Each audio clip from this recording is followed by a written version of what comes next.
কোনো ভোটারকে যারা ভয় দেখাবে, যারা তাদেরকে বিভ্রান্ত করার চেষ্টা করবে, ইনশাআল্লাহ কারোর সাথে যদি অন্যায় হয়ে থাকে আমরা সেই ব্যবস্থা গ্রহণ করব। নির্বাচন নিয়ে ষড়যন্ত্র হলে দাঁত ভাঙার জবাবের হুঁশিয়ারি তারেক রহমানের। উত্তরবঙ্গে নির্বাচনী জনসভা, সেনাবাহিনীকে রাজনীতির স্বার্থে ব্যবহার না করার অঙ্গীকার।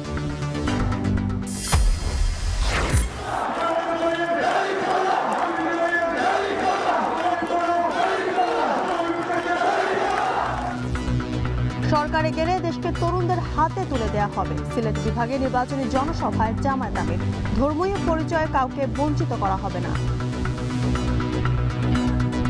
আমরা সব ধরনের বিভক্তিকে ঘৃণা করি আর বাংলাদেশকে আর বিভক্ত করতে দেব না। ধর্মের ভিত্তিতে কারো উপর বাড়াবাড়ি ইসলাম পছন্দ করে না। প্রচারণা শেষ সময় দেশ জুড়ে সভা সমাবেশ ও গণসংযোগে ব্যস্ত প্রার্থীরা। প্রতিশ্রুতি নিয়ে ঘুরছেন ভোটারদের দ্বারে দ্বারে, আছে পাল্টাপাল্টি অভিযোগও।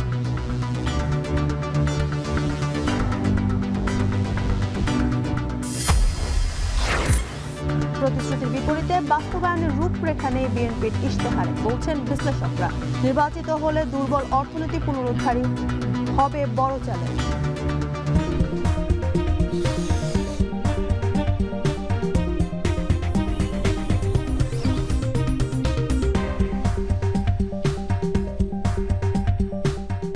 স্বাগত এখন সকালে। পুরো আয়োজনে আপনাদের সঙ্গে আছে আমি জানসিং জুথিকা। ধর্মের ভিত্তিতে নয়, মেধা ও যোগ্যতার ভিত্তিতে বিএনপির সম অধিকার নিশ্চিত করবে বলে জানিয়েছেন বিএনপি চেয়ারম্যান তারেক রহমান। এছাড়া ক্ষমতায় গেলে যত দ্রুত সম্ভব তিস্তা মহাপরিকল্পনা চালু করার আশ্বাস দেন তিনি। শনিবার উত্তরবঙ্গের 3টি জেলায় নির্বাচনী জনসভায় এসব আশ্বাস দেন তারেক রহমান। তবে নির্বাচন নিয়ে যে কোনো ষড়যন্ত্রের দাঁত ভাঙা জবাব দেওয়ার হুঁশিয়ারি দেন বিএনপি চেয়ারম্যান। আরও জানাচ্ছেন জাওয়াদ মাহমুদ।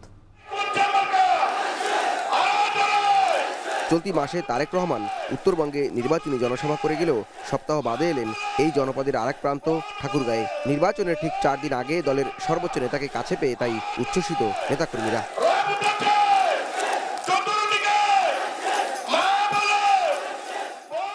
সকাল থেকেই জনসভা স্থল সরকারি বালক উচ্চ বিদ্যালয়ের মাঠে আসতে থাকেন নেতাকর্মীরা। বেলা 12টার দিকে তা কানায় কানায় পূর্ণ হয়ে ওঠে। এ সময় নিজ সংসদীয় আসনে দাঁড়িয়ে বিএনপি মহাসচিব মির্জা ফখরুল ইসলাম আলমগীর বলেন, দেশের উন্নতির স্বার্থে ধানের শীষের বিকল্প নেই। আপনারা আগামী 12 তারিখে এই ঠাকুরগাঁ জেলা এবং আশেপাশের প্রার্থীগুলোকে জয়যুক্ত করে আমাদের নেতা তারেক রহমানের হাতকে শক্তিশালী করবেন, যেন তিনি এই নির্বাচনের মাধ্যমে প্রধানমন্ত্রী হয়ে আমাদের দেশকে কাঙ্ক্ষিত লক্ষ্যের দিকে, উন্নয়নের দিকে নিয়ে যেতে পারেন। এরপর মঞ্চে ওঠেন তারেক রহমান। ক্ষমতা এলে ঠাকুরগাঁয়ে পাবলিক বিশ্ববিদ্যালয়, মেডিকেল কলেজ, ক্যাডেট কলেজ সহ বিমানবন্দর চালু করার প্রতিশ্রুতি দেন বিএনপি চেয়ারম্যান। ধর্মের ভিত্তিতে নয়, মেধা ও যোগ্যতার ভিত্তিতে সম অধিকার নিশ্চিতের আশ্বাস দেন তিনি। ইনশাআল্লাহ বিএনপি আগামী 12 তারিখে নির্বাচনের সরকার গঠন হলে যত দ্রুত সম্ভব আমরা এই এলাকার এয়ারপোর্ট ইনশাআল্লাহ চালু করব। আগামী 1000 বছরেও আমরা চাই প্রত্যেকটি ধর্মের মানুষ শান্তিতে এই দেশে বসবাস করবে। যে যার যোগ্যতার ভিত্তিতে, যে যার মেধার ভিত্তিতে সামনের দিকে এগিয়ে যাবে। ঠাকুরগাঁয়ের আসনটি বিএনপির দ্বিতীয় সর্বোচ্চ নেতা মির্জা ফখরুল ইসলাম আলমগীরের হলেও এখানে হাড্ডাহাড্ডি লড়াইয়ের আভাস পাওয়া যাচ্ছে। তবে নির্বাচনের পূর্বে তারেক রহমানের এই আগমন এখানে বিএনপি মহাসচিবকে এগিয়ে রাখবে বলে দাবি করছেন বিএনপি সমর্থকরা। এদিন দুপুরে নীলফামারীতে আরেকটি জনসভায় যোগ দেন তারেক রহমান। নির্বাচিত হলে দ্রুত তিস্তা মহাপরিকল্পনা শুরু করা, সৈয়দপুর বিমানবন্দরকে আন্তর্জাতিক হিসেবে গড়ে তোলার আশ্বাস দেন তিনি। তবে নির্বাচন ঘিরে কোনো ষড়যন্ত্র হলে দাঁত ভাঙা জবাবের হুঁশিয়ারি দেন বিএনপি চেয়ারম্যান। আগামী বিএনপি সরকারের অন্যতম প্রধান কাজ হবে যত দ্রুত সম্ভব এই তিস্তা ব্যারেজ মহাপরিকল্পনার কাজ শুরু করা। ইনশাআল্লাহ আমরা সকল ধর্মের ভাই বোনেরা ঐক্যবদ্ধভাবে এই 12 তারিখের নির্বাচনে যারা ষড়যন্ত্র করবে তাদেরকে আমরা দাঁত ভাঙা জবাব দেবো ইনশাআল্লাহ। এরপর হেলিকপ্টার যোগে তারেক রহমান যান নানাবাড়ি দিনাজপুরে। বিরামপুর সরকারি কলেজ মাঠের জনসভার মঞ্চে উঠে প্রথমেই এলাকার নাতি হিসেবে নিজের পরিচয় তুলে ধরেন। শিশুরা, সন্তানরা ঘরে বসে ছোটখাটো অসুখের অসুখ বিসুখের চিকিৎসা যাতে ঘরে বসেই হতে পারে। সেই জন্য সমগ্র বাংলাদেশে পর্যায়ক্রমিকভাবে আমরা 1 লক্ষ হেলথ কেয়ারার নিযুক্ত করতে চাই। তাদের কাজ হবে গ্রামে গ্রামে ঘরে ঘরে গিয়ে মা বোনদেরকে, শিশুদেরকে যে সকল অসুখ বিসুখ ঘরে বসে ঠিক করে দেওয়া যায়, হাসপাতালে যাওয়ার প্রয়োজন হয় না। বিএনপির প্রতিশ্রুতি ও জনগণের প্রত্যাশার মেলবন্ধন ভোটের মাঠে দলটিকে কতটা সুবিধা দিবে জানতে অপেক্ষা করতে হবে আগামী সপ্তাহ পর্যন্ত। 12 তারিখ পর্যন্ত আপনারা এই মানুষগুলোকে ইনশাআল্লাহ দেখে রাখবেন। 13 তারিখ জাওয়াদ মাহমুদ, এখন। বিজয় হওয়ার পরে এদের দায়িত্ব। দেশের সেনাবাহিনীর রাজনীতি সচেতন থাকবে, তবে রাজনীতিতে যেন না জড়ায় সে ব্যাপারে সতর্ক থাকার আহ্বান জানিয়েছেন বিএনপি চেয়ারম্যান তারেক রহমান। শনিবার সন্ধ্যায় রাজধানীর একটি হোটেলে অবসরপ্রাপ্ত সেনা কর্মকর্তাদের সাথে মতবিনিময় অনুষ্ঠানে কথা বলেন তিনি। বিএনপি সরকার গঠন করলে সেনাবাহিনীকে কখনো রাজনৈতিক হাতিয়ার হিসেবে ব্যবহার করবে না বলেও অঙ্গীকার করেন তারেক রহমান। 2009 সালে পিলখানা হত্যাকাণ্ড পরিকল্পিত দাবি করে দিনটিকে শোক দিবস হিসেবে পালনের কথা জানান তিনি। বলেন, মুক্তিযুদ্ধের স্মৃতি বিজড়িত বিডিআর এর নাম পুনর্বহাল করা হবে। মতবিনিময় সভায় আরও উপস্থিত ছিলেন ডক্টর জুবাইদা রহমান, 3 বাহিনীর সাবেক প্রধান সহ অবসরপ্রাপ্ত সামরিক কর্মকর্তা ও তাদের পরিবারের সদস্যরা। সেনাবাহিনীর গৌরব সেনাবাহিনীকে রক্ষা করতে হবে। সেনাবাহিনীর নিজেদের সম্মান এবং মর্যাদা সম্পর্কে নিজেদেরকে সতর্ক এবং সচেতন থাকতে হবে। জনগণের রায় বাংলাদেশ জাতীয়তাবাদী দল সরকার গঠনে সক্ষম হলে সেনাবাহিনীকে অবশ্যই কোনোভাবেই রাজনৈতিক স্বার্থে ব্যবহার করতে দেওয়া হবে না।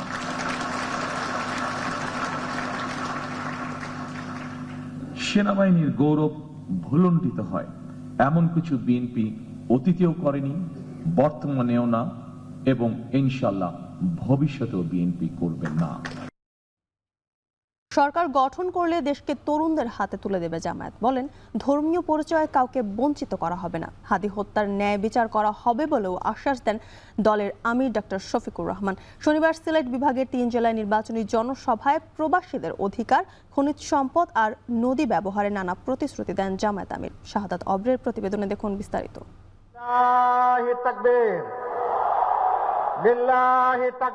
সিলেটের নির্বাচনী জনসভায় অংশ নিতে নিজ জন্মস্থানে ছুটে এলেন জামায়াতের আমির। চেনা পথঘাট, মানুষজন আর এই জনপদের সমস্যাগুলো পরিচিত ডক্টর শফিকুর রহমানের।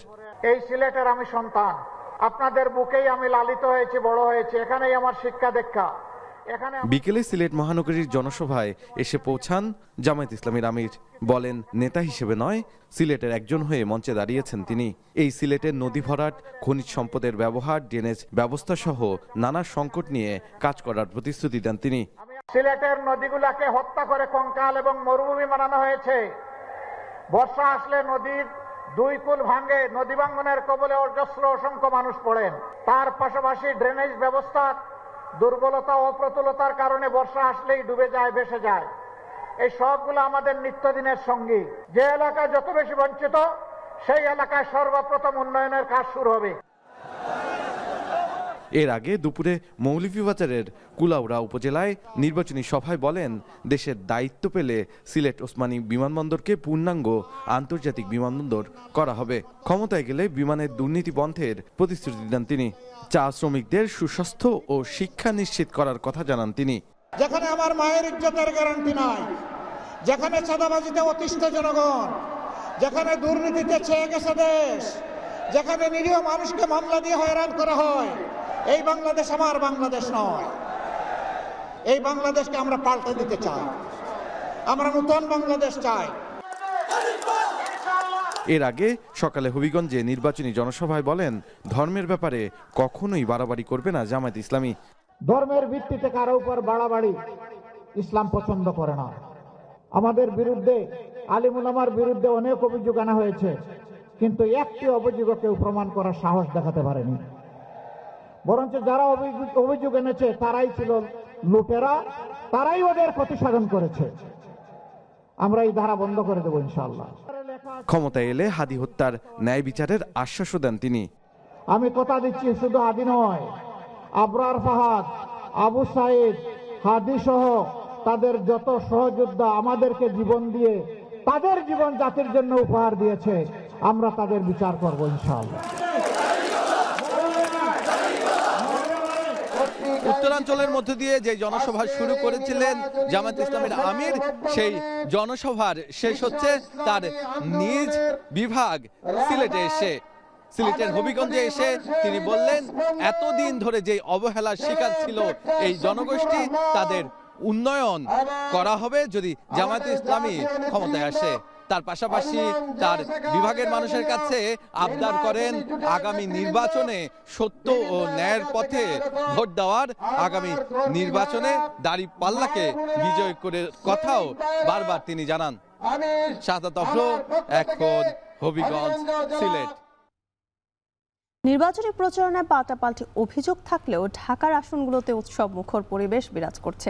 প্রার্থীরা যে যার মতো করছেন গণসংযোগ, প্রচারণা আর উঠান বৈঠক, নিচ্ছেন নানা প্রতিশ্রুতিও। বিস্তারিত তৌহিদুল তারিকের প্রতিবেদনে।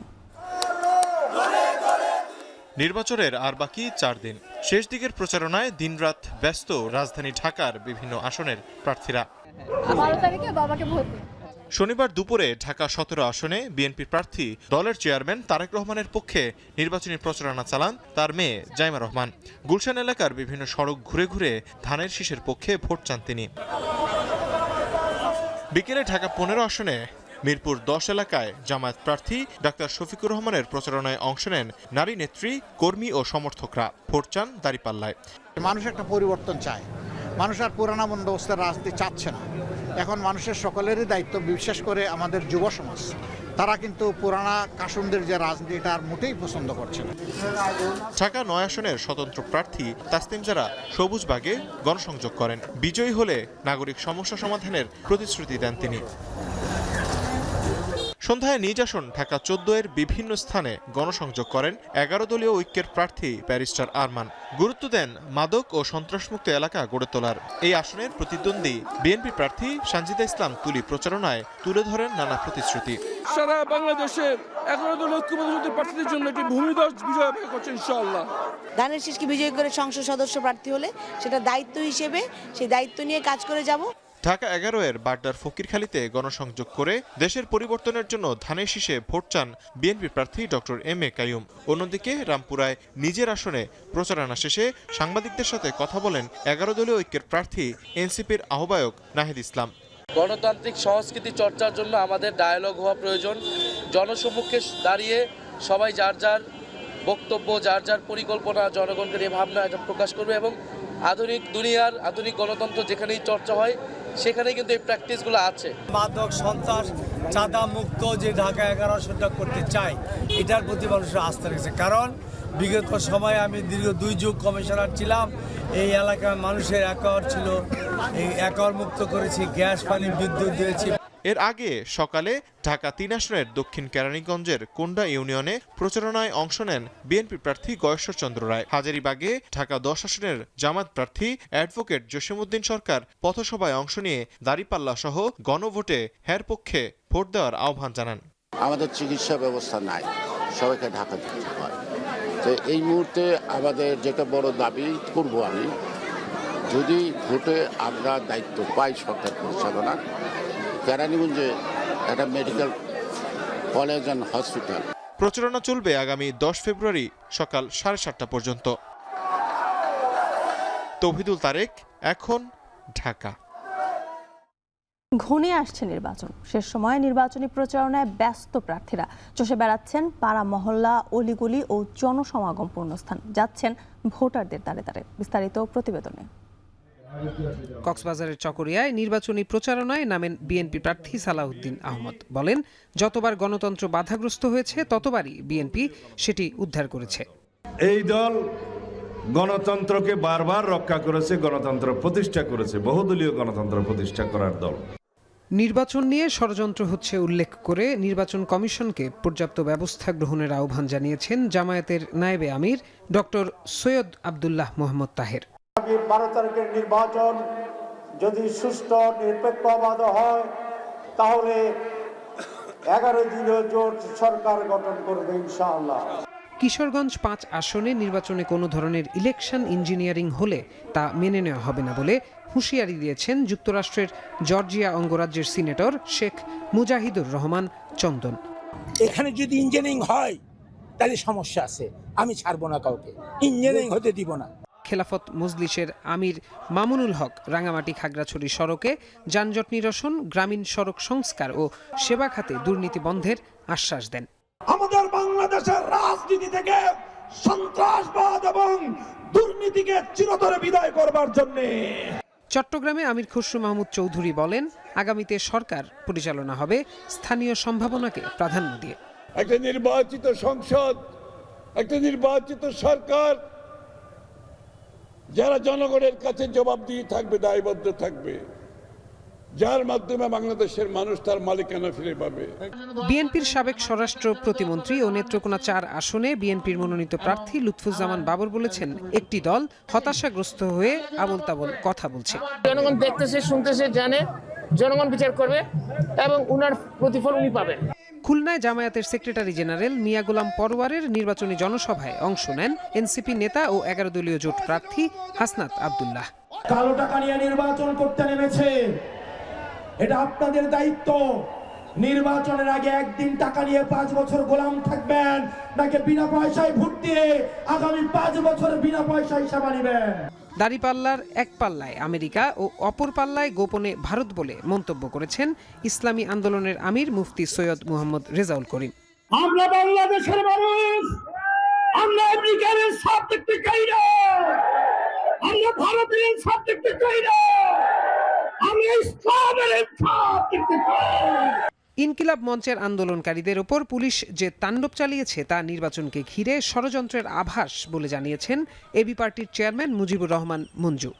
নাটোর 1 আসনে বিএনপি মনোনীত প্রার্থী ফারজানা শারমিন পুতুল গণসংযোগে ব্যস্ত সময় পার করছেন। শেষ সময়ে ভোটের মাঠে শক্তি আর জনসমর্থনের জানান দিচ্ছেন তিনি। প্রত্যয় দাস, এখন। নির্বাচনের প্রস্তুতি নিয়ে সন্তুষ্ট হলেও সুষ্ঠু নির্বাচন এখন বড় চ্যালেঞ্জ বলে জানিয়েছেন প্রধান উপদেষ্টা ডক্টর ইউনূস। শনিবার রাত 9:30টার দিকে রাষ্ট্রীয় অতিথি ভবন যমুনার সমসাময়িক বিষয় নিয়ে সংবাদ সম্মেলনে কথা জানান প্রেস সচিব শফিকুল আলম। আরও বলেন, পুলিশ সদস্যদের জন্য 25,700 বডি অন ক্যামেরা দেওয়া হয়েছে। এছাড়াও প্রেস সচিব আজাদ মজুমদার জানান, পর্যবেক্ষণ সংস্থা হবিগঞ্জের চুনারু ঘাটের পাশার কার্ড বিতরণ স্থগিত করা হয়েছে। একই সঙ্গে বলেন, দেশের সাংবাদিকদের নিরাপত্তা নিয়ে কোনো ঝুঁকি নেই। চিফ অ্যাডভাইজার তার বক্তৃতার প্রথমেই সন্তুষ্টি প্রকাশ করেছেন যেইভাবে ক্যাম্পেইনটা চলছে। তিনি বলেছেন, সারা দেশে উৎসাহ, উদ্দীপনা, শান্তিপূর্ণ ও সৌহার্দ্যপূর্ণ পরিবেশে নির্বাচনের প্রচারণা চলছে। উনি বলেছেন, এখন পর্যন্ত প্রস্তুতি পর্ব খুব ভালোভাবে সম্পন্ন হয়েছে, আমরা সন্তুষ্ট, উই আর ভেরি হ্যাপি। উনি বলেছেন, আমাদের জন্য এখন চ্যালেঞ্জ হচ্ছে টু মেক ইট পারফেক্ট। ভোটটা যাতে পারফেক্ট হয় সেটা হচ্ছে আমাদের জন্য এখন মেন চ্যালেঞ্জ। আশা নামে একটা এনজিও, তাদেরকে তারা 10,000 একটা এনজিও, তারা 10,000 নির্বাচনী পর্যবেক্ষক নিয়োগ করবে এটা বলেছিল। ইলেকশন কমিশন থেকে তাদের বিষয়ে খোঁজখবর নেওয়া হয়েছে। খোঁজখবর নিয়ে তাদের সক্ষমতা সম্পর্কে ইলেকশন কমিশন নিশ্চিত হতে পারবে, এই জন্য তাদেরকে পর্যবেক্ষক কার্ড বিতরণ করা স্থগিত করা হয়েছে। ফ্যামিলি কার্ড, কৃষক কার্ড, শিক্ষাক্ষেত্রে মিড ডে মিল, $1 ট্রিলিয়ন অর্থনীতি করা সহ 51 দফা ইশতেহার ঘোষণা দিয়েছে বিএনপি। ইশতেহার বাস্তবায়নে আইনের শাসন ও জবাবদিহিতাকেও সর্বোচ্চ অগ্রাধিকার দিয়েছে দলটি। তবে বিশ্লেষকরা বলছেন, দুর্বল অর্থনীতি পুনরুদ্ধার অন্যতম বড় চ্যালেঞ্জ দলটির জন্য। এছাড়া ইশতেহার বাস্তবায়নে রূপরেখা নির্ধারণও জরুরি বলে মত বিশেষজ্ঞদের। বিস্তারিত সাজিদ আরাফাতের প্রতিবেদনে।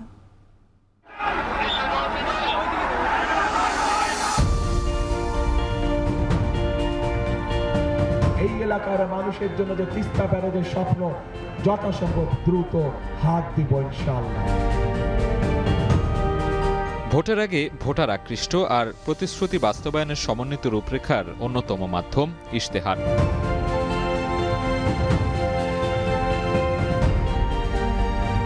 প্রচলিত ধারায় রাজনৈতিক দলগুলো নির্বাচনের আগে ঘটা করে প্রকাশ করে দলীয় ইশতেহার। ভোটের আগে তাই বিশেষ নজর থাকে রাজনৈতিক দলগুলোর ইশতেহারে। আমরা প্রাথমিক এবং মাধ্যমিক শিক্ষা ব্যবস্থায় স্কুল ইউনিফর্ম ইন্ট্রোডিউস করতে চাচ্ছি। রাষ্ট্র পরিচালনার মূল দর্শন হিসেবে সবার আগে বাংলাদেশ মূল মন্ত্রকে সামনে রেখে গেল শুক্রবার ঘোষণা হয় বিএনপির ৫১ দফার নির্বাচনী ইশতেহার। আগামী দিনে ক্ষমতায় গেলে গুরুত্ব বিবেচনায় দ্রুত ৯টি প্রতিশ্রুতি বাস্তবায়নের কথা উল্লেখ করে দলটির ঘোষিত ইশতেহারকে ভাগ করা হয়েছে ৫টি ভাগে, যেখানে অগ্রাধিকার পেয়েছে রাষ্ট্র ব্যবস্থার সংস্কার, ভঙ্গুর অর্থনীতি পুনরুদ্ধার, অঞ্চলভিত্তিক সুষম বণ্টন সহ বেশ কয়েকটি বিষয়। প্রান্তিক ও নিম্ন আয়ের পরিবারের সুরক্ষায় ফ্যামিলি কার্ড চালু, ন্যায্যমূল্য নিশ্চিতে কৃষক কার্ড, দুর্নীতিমুক্ত ও মানবিক স্বাস্থ্য ব্যবস্থা, তরুণদের কর্মসংস্থান সৃষ্টিকে দেয়া হয়েছে বিশেষ গুরুত্ব। এমন কোনো ব্যক্তিকে যদি এমন কোনো জায়গায় নিয়োগ দিই যার যোগ্যতা তার নেই, তাহলে সবচেয়ে আগে ক্ষতিগ্রস্ত হবে আমার সেই রাজনৈতিক সরকার। অগ্রাধিকার পেয়েছে সুশাসন প্রতিষ্ঠা, দুর্নীতি দমন ও আইনশৃঙ্খলা নিয়ন্ত্রণের বিষয়গুলো। দলটি বলছে এটি কেবল নির্বাচনী প্রতিশ্রুতি নয়, এই ইশতেহার সামাজিক ও রাষ্ট্রীয় চুক্তি। এই ফ্যাসিবাদের পুনরাবৃত্তি যদি না চাই, অবশ্যই আমাদেরকে ডেমোক্রেটিক প্রসেস বা গণতন্ত্রের চর্চা আমাদেরকে অব্যাহত রাখতে হবে। ঘোষিত এই ইশতেহার বাস্তবায়ন কতটা বাস্তবসম্মত? বিশ্লেষকরা বলছেন ন্যায় বিচার, আইনের শাসন নিশ্চিতের পাশাপাশি ইশতেহার বাস্তবায়নের রূপরেখা দেয়া জরুরি। নেতৃত্বসুলভ আচরণ আর নিজেদের প্রতিশ্রুতিকে ধারণ করার মাধ্যমেই সহজ হবে এর বাস্তবায়ন। আমরা অতীতকালে সবসময় দেখেছি ইশতেহার ইমপ্লিমেন্টেড হয় না। যে কমিটমেন্টগুলো করেছে সেগুলোকে যদি ধারণ করে এবং সদিচ্ছা দেখায় ক্ষমতা আসার পরে, তাহলে যথেষ্ট। কিন্তু এইটাই তো আমরা নেতা নেত্রীদের কাছে পাই না। এখন মূলত নেতা নেত্রীকে, সর্বোচ্চ নেতৃত্বকে এই কমিটমেন্টের প্রতি, এই তারা যে ঘোষণাগুলো দিয়েছেন ইশতেহারে, সেগুলোর প্রতি তাদের যে অঙ্গীকার, প্রতিশ্রুতি বদ্ধ থাকতে হবে। অর্থনীতিতে গণতন্ত্র ফেরাতে জনগণের অংশগ্রহণ নিশ্চিতের পাশাপাশি $1 ট্রিলিয়ন বিনিয়োগ ভিত্তিক অর্থনীতি গড়ে তোলার অঙ্গীকার করা হয়। ১ কোটি নতুন কর্মসংস্থানের কথা বলা হলেও বাজার অর্থনীতি ও মূল্যস্ফীতির বিষয়ে সুস্পষ্ট বার্তা দেয়া হয়নি। তবে অঞ্চলভিত্তিক সুষম উন্নয়নে জোর দেয়া হয়েছে। অর্থনীতিবিদরা বলছেন ভঙ্গুর অর্থনীতিকে পুনরুদ্ধার করাই অন্যতম চ্যালেঞ্জ, আর আঞ্চলিক উন্নয়নের ক্ষেত্রে স্থানীয় প্রতিষ্ঠানগুলোর বাজেট ও ক্ষমতায়ন বাড়ানোর পরামর্শ তাদের। ইকোনমিক প্রসপেরিটি প্ল্যান দিয়েছে, তার থেকে গুরুত্বপূর্ণ ছিল আসলে ইকোনমিক রিকভারি প্ল্যান। সেই ইকোনমিক রিকভারি প্ল্যানের ক্ষেত্রে প্রায় সব দলেরই একটা বড় ঘাটতি আমার চোখে পড়েছে। তবে আশার দিক যে কোনো কোনো দল অঞ্চল ভিত্তিকও তাদের কিছু কিছু পরিকল্পনা ঘোষণা করেছেন, এটা আমাদের কাছে ইতিবাচক মনে হয়।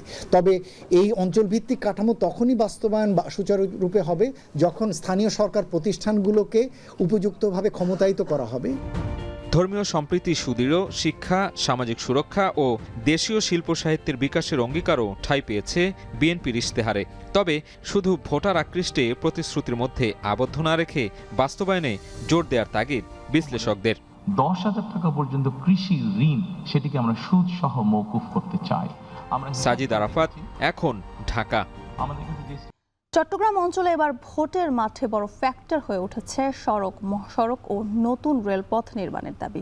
গ্রামীণ সড়ক থেকে শুরু করে চট্টগ্রাম কক্সবাজার ও ঢাকা চট্টগ্রাম মহাসড়ক বর্ধিতকরণ এখানকার মানুষের প্রাণের দাবি হয়ে উঠেছে।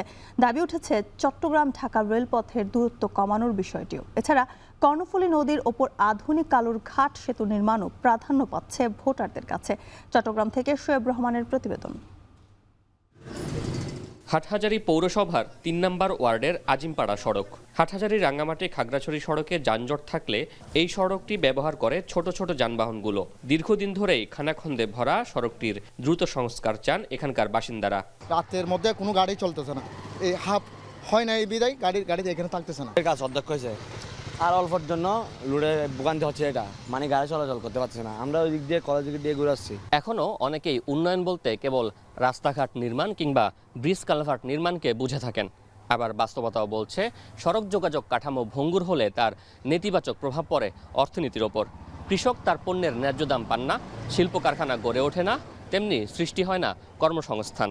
তাই এমন গ্রামীণ সড়কের পাশাপাশি আগামীর নির্বাচনে শহুরে সড়ক কিংবা ঢাকা চট্টগ্রাম মহাসড়ক কিংবা চট্টগ্রাম কক্সবাজার সড়কের মতো সড়কগুলোর উন্নয়ন প্রাধান্য পাচ্ছে ভোটারদের চাওয়া পাওয়ায়। গেল বছর মে মাসে এই সেতুর ভিত্তিপ্রস্তর স্থাপন করেন প্রধান উপদেষ্টা। বোয়ালখালীবাসীর চাওয়া স্বপ্ন থেকে এই সেতু যেন এবার দৃশ্যমান হয়। কত যে ভোগান্তি ভোগাচ্ছে সেটা একমাত্র মানুষ ছাড়া, তো যারা ভুক্তভোগী তারা ছাড়া তো আর উপরে মহল যারা আছে ওরা তো ওটা নিয়ে কখনো ভাবছে বলে আমার চিন্তা হয় না। এই ব্রিজের জন্য অনেকে অনেক মন্ত্রী মিনিস্টার সবাই করে গেছে, কিন্তু কেউ তো কিছু করতে পারলো না। আপনাকে এই ব্রিজ ব্যবহার না করে আসতে চান, তাহলে আপনাকে ঘুরে ওই নতুন ব্রিজ দিয়ে আসতে হবে। সুতরাং সেই কনসার্ন আপনি দীর্ঘ পথ পাড়ি দিয়ে তো আসা সম্ভব না, দ্বিগুণ সময় লাগবে, শ্রম লাগবে, অর্থ ব্যয় হবে। এদিকে পর্যটন নগরী কক্সবাজারের সড়ক রূপ নিয়েছে মৃত্যু ফাঁদে, প্রতিনিয়ত প্রাণ হারাচ্ছেন মানুষ। সরু সড়কে প্রাণ হাতে নিয়ে লাখো মানুষ আর পর্যটক এ সড়কে যাওয়া আসা করে প্রতিদিন। গেল 1 বছরে এই সড়কে 1.5 শতাধিক দুর্ঘটনায় হতাহত হয়েছেন অন্তত 700 মানুষ। এ অঞ্চলের মানুষের মূল দাবি এই সড়কটিকে 6 লেনে উন্নীত করা। 4 লেন হওয়া অবশ্যই দরকার। এটা 4 লেন না হলে এখানে দক্ষিণ চট্টগ্রামের মানুষরা এমনি তো ভোগান্তি আছে, আরও ভোগান্তি হবে। সবারই দাবি একটাই, আমাদের মেন রোডটা যেন 4 লেন হয়, 4 লেন হয়ে যেন কক্সবাজার দিকে যায়। 2 লেন হওয়াতে গাড়ি একটা ওভারটেক করতেই অ্যাক্সিডেন্টটা হয়। জাতীয় অর্থনীতির লাইফলাইন ঢাকা চট্টগ্রাম মহাসড়ক, জাতীয় গুরুত্বপূর্ণ এ সড়কটি 4 লেনের। এ সড়কটি 10 লেন করার দাবি এ অঞ্চলের ভোটারদের। একই সাথে বাণিজ্যের স্বার্থে রেলপথে ঢাকা লাকসাম কর্ড লাইন নির্মাণের মাধ্যমেও রেলপথেও দূরত্ব কমানোর দাবি ভোটারদের। চিটাগং এন্ড ঢাকার মধ্যে আমাদের ডিস্টেন্স হতে হবে 2.5 আওয়ার্সের মধ্যে। কোনো ডেভেলপ সিটিতে, ইভেন আন্ডার ডেভেলপ সিটিগুলি যেগুলি দোজ আর কামিং আপ, মানে ফার্স্ট ট্রেন চলে 250 কিলোমিটারে। ঢাকা চিটাগং যদি সোজা যদি একটা ট্রেন লাইন চলে, একটা কর্ড লাইন তৈরি করার পরে আমরা ভৈরব দিয়ে ঢাকায় যাই, ব্রাহ্মণবাড়িয়া ভৈরব দিয়ে মানে ঘুরে ঘুরে গাজীপুর দিয়ে ঢাকায় ঢুকি। সব মিলিয়ে এবারের নির্বাচনে চট্টগ্রাম অঞ্চলে সড়ক, মহাসড়ক আর ব্রিজ নির্মাণের প্রতিশ্রুতি আর চাওয়া পাওয়া ভোটের মাঠে অনেকটাই প্রভাবিত করবে ভোটারদের। শোয়েব রহমান, এখন চট্টগ্রাম। ভোট এলেই কদর বাড়ে নীলফামারীর অবাঙালি ভোটারদের। তাদের আকৃষ্ট করতে মাইকিং আর পোস্টারও করা হয় উর্দু ও হিন্দি ভাষায়। গান আর গজলে ভোট প্রার্থনা করা হয় উর্দুভাষী বিহারীদের। বৈচিত্র্যময় এমন প্রচারণায় জমজমাট নীলফামারী 4 আসনের ভোটের মাঠ। সৈয়দপুর কিশোরগঞ্জ উপজেলা নিয়ে গঠিত এ আসনে ভোট এলেই প্রায় 80,000 অবাঙালি ভোটার হয়ে ওঠে তুরুপের তাস। সৈয়দপুর থেকে আরও জানাচ্ছেন মোকাররম হোসাইন, ছবি তুলেছেন আশিকুর রহমান। आइंदा 12 फरवरी को कौमी असम्बली के होने वाले इंतखाब में डालो डालो धाने जिसमें ভোট ডালো यार। নির্বাচনী প্রচার মাইক থেকে ভেসে আসা শব্দগুলো এখন উত্তরের উপজেলা শহর সৈয়দপুরের নিত্যদিনের ঘটনা। এখানকার বাণিজ্যিক ও সাংস্কৃতিক বৈচিত্র্য সবার নজর কাড়লেও ত্রয়োদশ সংসদ নির্বাচন ঘিরে ব্যতিক্রম দেখা যাচ্ছে প্রচার প্রচারণাতেও। আর তাই ভোটের বাতাসে কান পাতলেই শোনা যাচ্ছে হিন্দি আর উর্দুর মিশেলে ভোটার আকৃষ্টের চেষ্টা। लांगोल मार्का तो हर दिल पे छा गया है, जिसका था इंतजार अब वो दिन भी आ गया है। কেবল প্রচার মাইকের উচ্চ শব্দে নয়, বাংলার পরিবর্তে এখানে দেখা যায় প্রচারপত্রেও ভিন্ন ভাষার ব্যবহার। নীলফামারী 4 আসনের অলিতে গলিতে নানা ঢঙে, কখনো উর্দু, কখনো হিন্দিতে কিংবা নানান সুরের গজলে ভোট প্রার্থনা করছেন প্রতিদ্বন্দ্বী প্রার্থীরা। কিন্তু কেন? নীলফামারী 4 আসন যে দুটি উপজেলায় নিয়ে গঠিত, তার একটি এই সৈয়দপুর, এবং সৈয়দপুরে এরকম 22টি ক্যাম্প রয়েছে যেখানে আসলে অবাঙালিরা বসবাস করেন, স্থানীয়ভাবে যাদেরকে বিহারি বলা হয়। সৈয়দপুরের পথে প্রান্তরে প্রচারের যে বৈচিত্র্য, তা মূলত এই বিহারি ভোটারদের আকৃষ্ট করবার জন্য।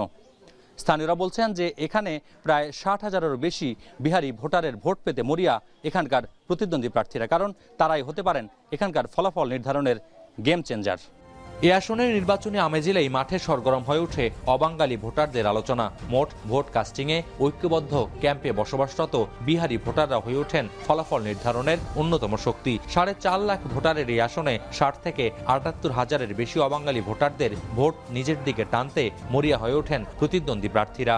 बहुत बड़ा व्यवसायी आदमी भी है, उनके यहाँ कम से कम 10 से 12,000 आदमी काम करता है। আমাদের সৈয়দপুরে যারা উর্দু ভাষীরা আছে, এই জন্য আমি উর্দু দিয়ে প্রচার করতেছি যাতে ওনারা বুঝতে পারে।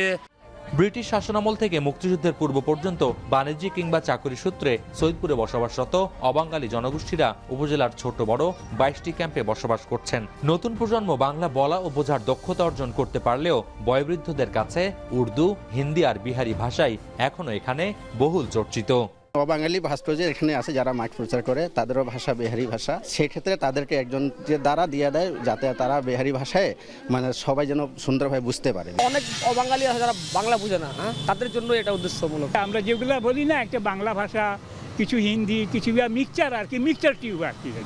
সৈয়দপুর ও কিশোরগঞ্জ দুটি উপজেলা নিয়ে গঠিত এই আসনে এবার 9 জন প্রতিদ্বন্দ্বী লড়াই করছেন। বিএনপির প্রার্থী আব্দুল গফুর সরকার ছাড়াও 2 জন বিদ্রোহী স্বতন্ত্র প্রার্থী থাকায় একক প্রার্থী দিয়ে উত্তাপ ছড়াচ্ছে জামায়াতের হাফেজ আব্দুল মুন্তাকিম। তবে এই আসনে সদ্য সাবেক সাংসদ সিদ্দিকুল আলম ও বিএনপি জামাতের প্রার্থীর মধ্যে ত্রিমুখী লড়াইয়ের আভাস মিলছে উত্তরের অন্যতম বাণিজ্যিক এই আসনে। ভোটে যদি আমাদের ভালো হয় ও আমাদের ভালো করে দিবে, কিন্তু ও তো ভোট নিয়ে এখন নিজের ভালো দেখে, আমাদের তো ভালো দেখে না।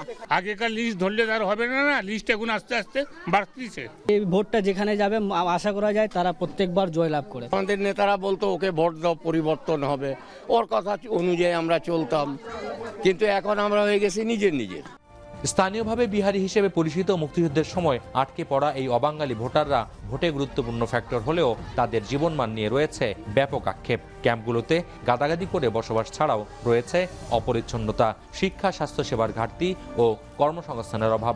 2008 সালের মে মাসে হাইকোর্টের রায়ে সৈয়দপুরে আটকে পড়া উর্দুভাষী প্রায় 1,50,000 মানুষকে স্বীকৃতি দেওয়া হয় বাংলাদেশের নাগরিক হিসেবে।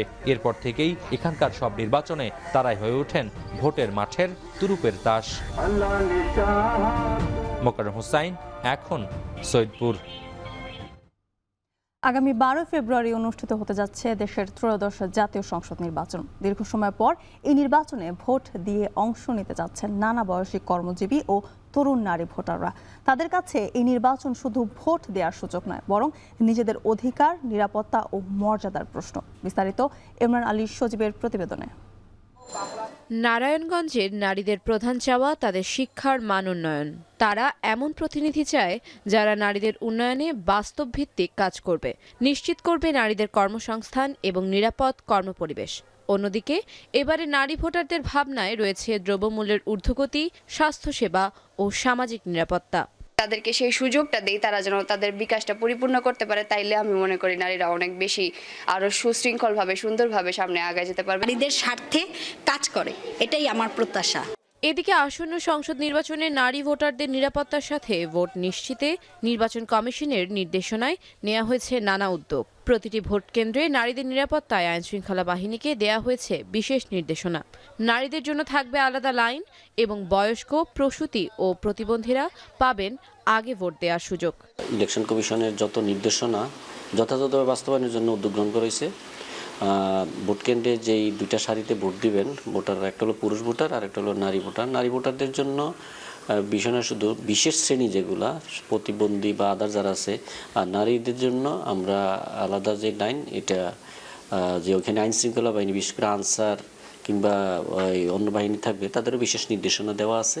নারায়ণগঞ্জে প্রায় 24 লাখ ভোটারদের মধ্যে প্রায় 12 লাখ নারী ভোটার, যাদের ভোটে নিশ্চিত হবে আগামীর নারী উন্নয়ন। এখন নারায়ণগঞ্জ। পাবনা 5 আসনে রমজান আলী নামের জামায়াতে ইসলামের এক নেতাকে কুপিয়ে আহত করার অভিযোগ উঠেছে বিএনপি নেতাকর্মীদের বিরুদ্ধে। শনিবার রাত 8টার দিকে সদর উপজেলার হেমায়তপুরের চর শিবরামপুরে এ ঘটনা ঘটে। গুরুতর আহত অবস্থায় জামায়াত নেতাকে পাবনা জেনারেল হাসপাতালে ভর্তি করা হয়।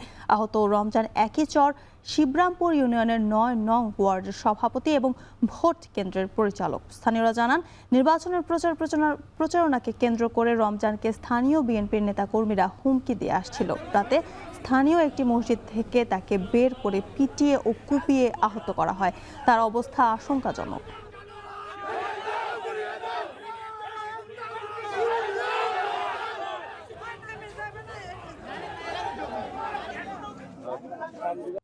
সাত দিনের ব্যবধানে চাঁপাইনবাবগঞ্জে বাজারে কেজিতে 10 টাকা বেড়েছে বেগুনের দাম। অন্যদিকে টমেটোর দামও ঊর্ধ্বমুখী। শীত মৌসুম শেষে কমেছে উৎপাদন, এতে বৃদ্ধি পাচ্ছে দাম বলে জানিয়েছে কৃষকরা। বিস্তারিত জানাতে শহরের পুরাতন কাঁচা বাজার থেকে যুক্ত হচ্ছেন সোহান মাহমুদ। সোহান, বাজারের সবজির সরবরাহ কেমন দেখছেন জানাবেন, দাম নিয়ে ক্রেতা বিক্রেতারা কি বলছেন?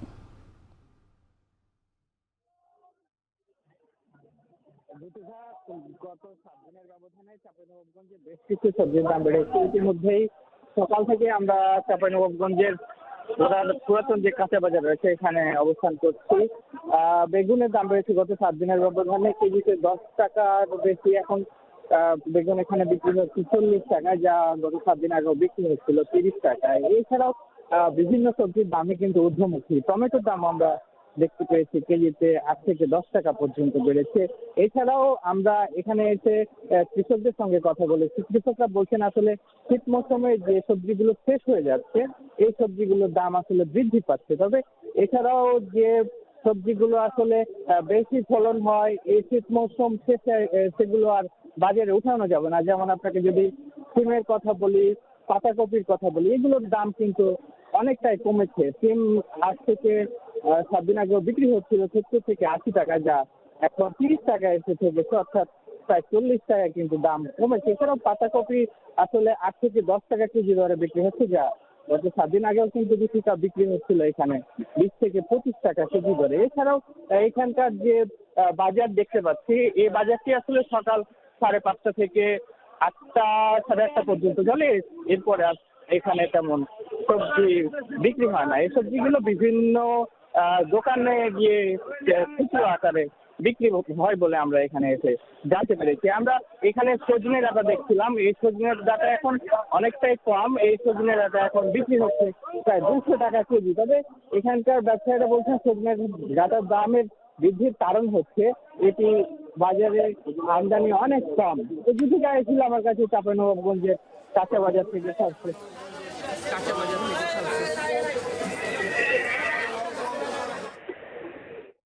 সবজি বাজারের খবর জানাচ্ছিলেন সোহান মাহমুদ। এদিকে চুয়াডাঙ্গার বাজারে চড়া বিভিন্ন প্রজাতির মাছের দাম। শীতে বাজারে খুব একটা ঢুকছে না দেশি মাছ। চাষের মাছ রুই, কাতল, পাবদা, পাঙ্গাস সহ নিত্য প্রয়োজনীয় সব মাছের দাম এখন চড়া। গত 15 দিনের ব্যবধানে প্রজাতি ভেদে প্রতি কেজিতে বেড়েছে 30 থেকে 50 টাকা। মাছের দরদাম জানাতে আমাদের সাথে চুয়াডাঙ্গা থেকে এই মুহূর্তে যুক্ত হচ্ছেন অনেক চক্রবর্তী। অনেক, বাজারে মাছের দাম চড়া কেন, এই দাম নিয়ে কি বলছেন ব্যবসায়ীরা, জানাবেন।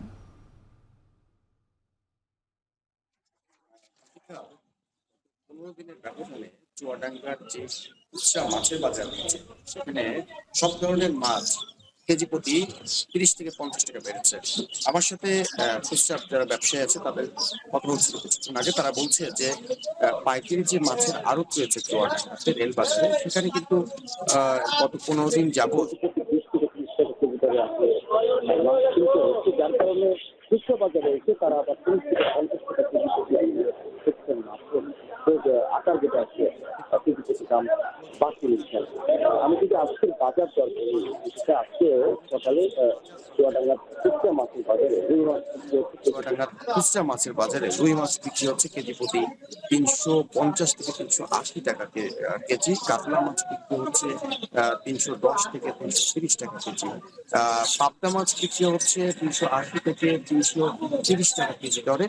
আর পাঙাশ মাছ যেটি আসলে খুচরা বাজারে বিক্রি হচ্ছে 220 থেকে 240 টাকা কেজি।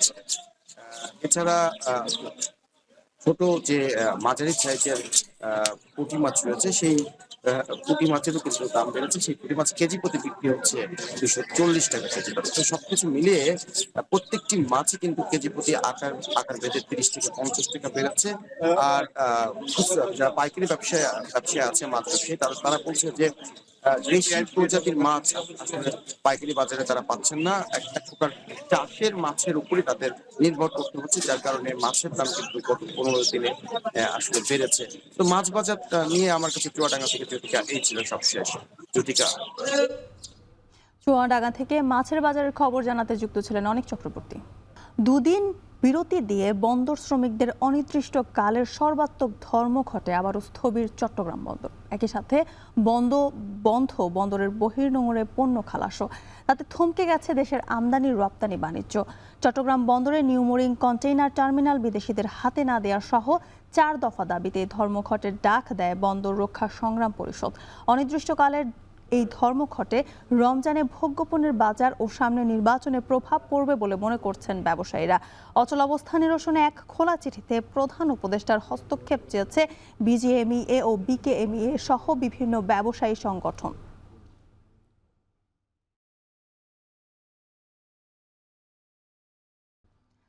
দীর্ঘদিনের পুরাতন এক ছক ভেঙে নতুন নেতৃত্বের অপেক্ষায় বাংলাদেশ। পুরো জাতির মতো 12 ফেব্রুয়ারি নির্বাচন আর নতুন গণতান্ত্রিক সরকারের অপেক্ষা ক্রীড়াঙ্গনেও। কেউ চাইছেন নতুন শুরু, কেউ চান অতীতের বিচার। এখন টিভিকে ক্রীড়াঙ্গনের মানুষরা জানালেন নির্বাচন ঘিরে নিজেদের প্রত্যাশার কথা। বিস্তারিত জুবায়ের আহমেদের প্রতিবেদনে। সংসদ নির্বাচনে ভোট দিয়ে ঠিক করুন। একটি নির্বাচন, একটি নতুন শুরুর প্রত্যাশা। ত্রয়োদশ জাতীয় সংসদ নির্বাচন নিয়ে সারা দেশের আগ্রহ, পরিবর্তন আর সম্ভাবনার প্রশ্নে আমজনতার সঙ্গে নতুন কিছুর প্রত্যাশায় দেশের ক্রীড়াঙ্গন, রাজনীতি আর খেলার মাঠের মেলবন্ধনে নতুন কিছু পেতে যান খেলার জগতের মানুষরা। দেশের ক্রিকেটের সঙ্গে রাজনীতির সখ্যতা একেবারেই নতুন না। সাবেক বিসিবি পরিচালক রফিকুল ইসলাম বাবু আশা করেন নতুন নেতৃত্ব পরিবর্তন আনবে ক্রিকেটের যুগ যুগ ধরে চলে আসা কাঠামোতে। এই নির্বাচনের মাধ্যমে যে সরকার আসবে সেই সরকারের কাছে ডেফিনেটলি আমরা চাই যে তারা সুষ্ঠু সুন্দরভাবে ক্রীড়াঙ্গনকে আবার সাজাবে।